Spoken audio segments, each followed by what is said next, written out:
What's up guys? Gusto nyo ba makakita ng malaking butas dito sa EDSA? Tara, tingnan natin guys.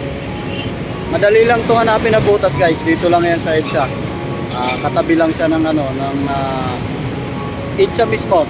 Tara, tingnan natin.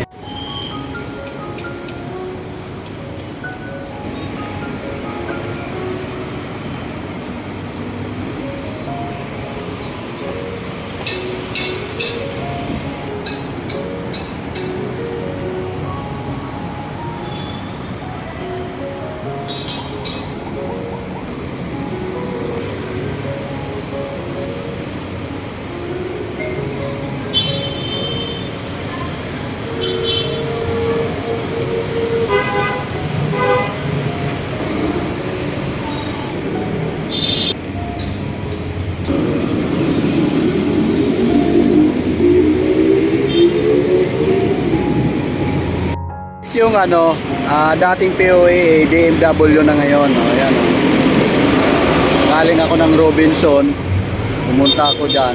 Nandito na rin lang naman tayo, tingnan natin kung masukal pa yung butas. Yung mga sasakyan na guys, galing ng yan, Green Hills, papunta ng Pasig yan, EDSA, ayan ayun naman guys, galing ng monumento yan ayan yan EDSA na yan, papuntang Makati yan sila. Ayan, yung Makati guys, galing ng Makati yan, yung Makati na yan, pamonumento yan.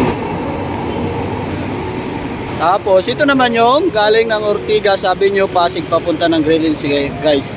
Lapit na tayo sa butas. Yan, yung malaking butas guys, yan titingnan nyo yan Ginawa ng yan, may contraction na dyan, may mga na nga yan, may pondo na may mga gawa na yung mga baybakal na, hindi ko alam bakit natigil siya ang laki niyan, ang lalim siguro guys, hindi lang mga 5 yan, palapag ang lalim niyan. Ayan basta malalim talaga siya. Okay, maraming salamat.